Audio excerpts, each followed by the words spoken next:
Hi everyone, it's Purposefun Friday. Hope you're going well. What we're going to explore today is the 6 thinking hats. Now, have you heard of the 6 thinking hats? Have you experienced it in the past or even had a go at it recently? This particular resource has been around for a long time, and it works because of its simplicity, and yet it is still powerful. So today we're going to explore more about how to work with the 6 thinking hats. It was created by Edward De Bono, and he had a group of people who were working together and delivering 6 thinking hats across the world with organizations from about 1991 onwards. And he came about with the idea that there are 6 different directions in which we think. And so he uses each hat as a symbol of each direction of thinking. And that's a type of mode of thinking. And the way that he works with that as a metaphor, or the way that you can explore that metaphor, is by actually putting on a hat or working with cards. Now, as I mentioned, the beauty of the 6 thinking hats is its simplicity and the fact that it's actually quite tangible and that you can see the colours, and we relate to colours, we can play with colours, and colours give you a bit more chance to explore with all your senses. Now, to get into it, let's look at each of the hats. And I'm going to work with the real hat. So we've got here the blue hat. So the idea is that you wear the blue hat as the first hat to organize your thinking. You get somebody to actually coordinate the process, and they wear the blue hat. So you come up with an idea or a problem or something that you want to explore and work out how you want to structure your thinking. What is the sequence that you want to use with the other hats? And use that as a way to begin the process. So this is the blue hat for organizing your thinking, right here. Now, also, you can use it at the end as a reflective tool. So that's a useful exercise. Now, the next hat is the green hat for creativity. Now, the beauty of the green hat is that it encourages you to come up with new ideas, come up with new possibilities, considering who else could be doing this? What is interesting about this? What changes could you come up with? Explore things from the perspective of creativity. Now, the next hat we're going to look at is the red hat. Now, it does have a number of colours, but we're just going to pretend it's all red. Now,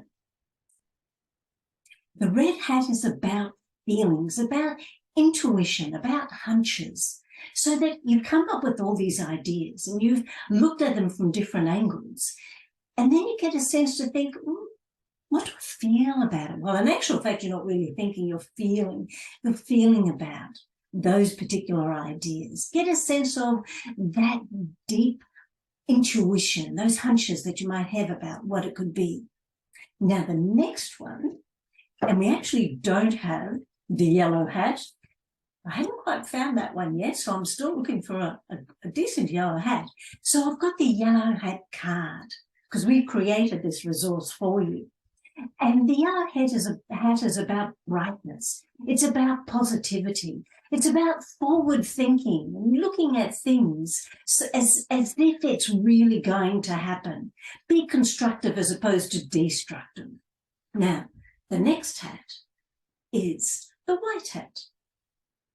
The white hat is around facts. It's about gathering information. It's about working out what's other information that you need, what gaps are missing in all the thinking that you've done to date. So that's the white hat. And the last hat is the black hat. Now, the black hat is about caution.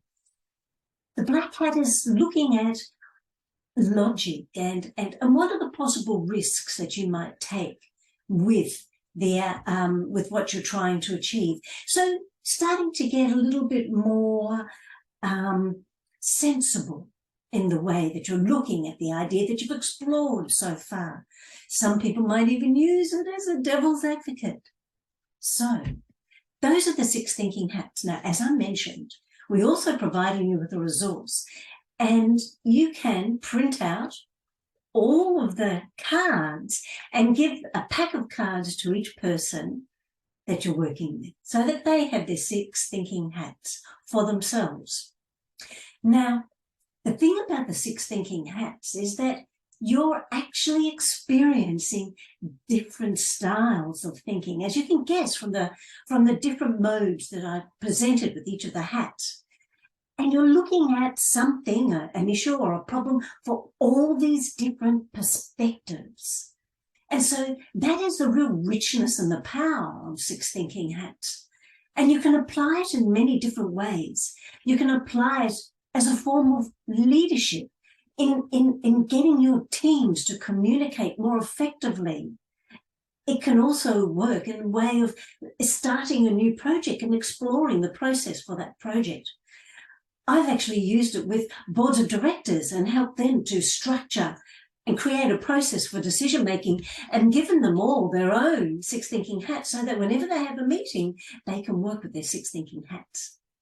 I've also used it with staff and volunteers to come up with new ideas and for creativity, come up with projects to initiate organisational change.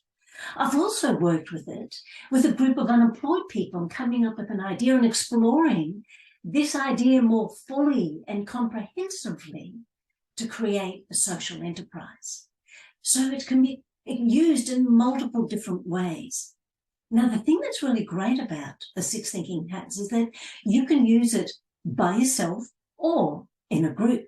So when you're working with it by yourself, you can still just pick up a card and read it and familiarise yourself with it, but it is still useful to start with the blue card, remembering that's about organising your thinking.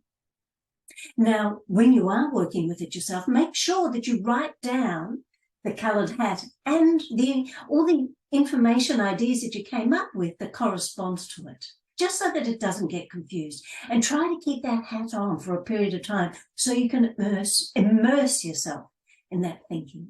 Now, when it comes to groups, you can actually have small groups or large groups. You can break larger groups down into smaller groups.